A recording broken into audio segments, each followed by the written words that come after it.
I grew up in the Great Smoky Mountains of East Tennessee. My mother was a great singer. She had one of those old mountain voices. She used to sing all those songs from the old world. Barbary Allen, Beneath the Weeping Willow Tree. She said that's how people used to carry the news when they brought those old songs over from the old world, those old Irish, English, Scottish, Welsh ballads. She told a great story, and it was all believable. So just watching Mama was like watching TV, hearing her sing and tell all these stories. That was Dolly Parton talking about her upbringing in Tennessee and how her mother's singing impacted her childhood. This morning, we continue to remember the legendary singer-songwriter who passed away yesterday at 80 years old. Dolly was well known for her hit records and iconic fashion, but also for becoming a successful businesswoman and a generous philanthropist. She began the Dollywood Foundation in 1988 and launched Imagination Library in 1995, inspired by her father, who never learned to read or write. The program has donated more than 330 million books to children across the country. Here's what she said about that effort back in 2022. I hope they always do the little books that kids can hold and read and smell, because I know I wrote a little song for the Imagination Library. It's called Books. It's like, books, books, I love books, the way they feel and smell and look. From my first look, I was hooked on books, books, books. Then it goes to talk about in a book, you can be anything you want to be. You can go anywhere you want to go. Never leave your room. It does always come back to a song with her. Joining us now, the president and chair of the Dollywood Foundation, Jeff Conyers. And Jeff, first of all, we're so sorry for your loss, and we're trying this morning. We're trying to cover her legacy and help us if you can, especially through her work through the foundation that you lead. Yeah, thank you very much. It's we woke up today, day one, without Dolly, and it's been an emotional few days here, but we're going to take it step by step and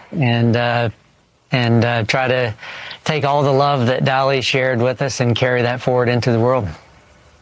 Jeff, good morning, and our condolences to you here as well. Just if we can kind of go through, because I'm not sure everybody fully appreciates all that the foundation led by Dolly and led by you have done over the years. I mean, we talk about the Imagination Library, more than 200 million books going out. Can you talk a little bit about the idea behind that and how she was moved to do it because of her father, who couldn't read or write? And he said right before he passed away that, Dolly, I love all your songs, but the Imagination Library is the thing I'm most proud of you for. Yeah, absolutely. You know, the work with the Imagination Library was so personal to Dolly. It meant the world to her, and to be able to honor her father, who was not able to read and write, who was the inspiration behind the Imagination Library, she always said it was perhaps the most important thing she'll ever do. And she poured her heart and soul into it, and we have as well.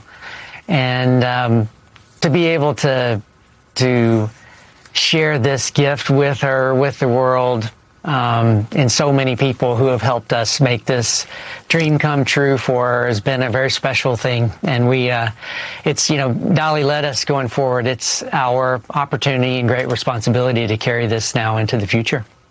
No question, the Imagination Library, one of her greatest impacts, Jeff, for the rest of the country. But if you could tell us a little bit more about her impact there at home, the small town in Tennessee where she grew up, obviously in great poverty.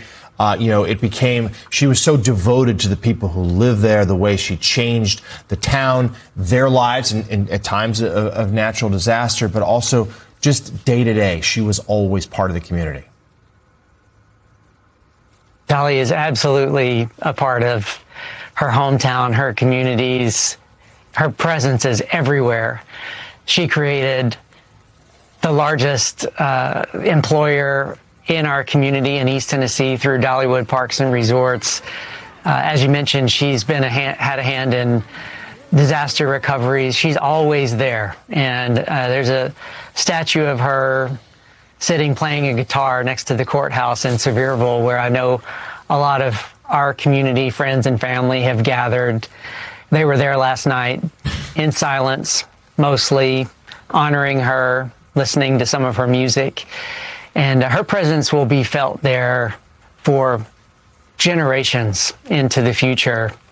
And it'll be felt around the world as well. But she's especially important to her hometown in Sevierville.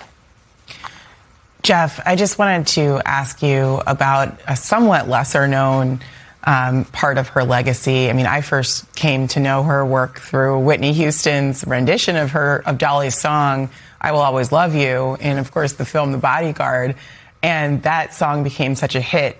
And my understanding is that Dolly got so many royalties with it that she decided to invest that into other communities, including, I think, Whitney Houston's hometown. I'm wondering if you could talk a little bit about that. I mean, she was somebody who was just beloved by Americans of all backgrounds. Absolutely. There's a lot of philanthropy that Dolly did that's public, that people see and know. There was a lot of philanthropy that she did that was very private and very personal to her, but had huge impacts. She did, in fact, invest in a part of Nashville at the time that wasn't in great shape, right after the Whitney Houston version of I Will Always Love You, and it really helped revitalize that part of the community.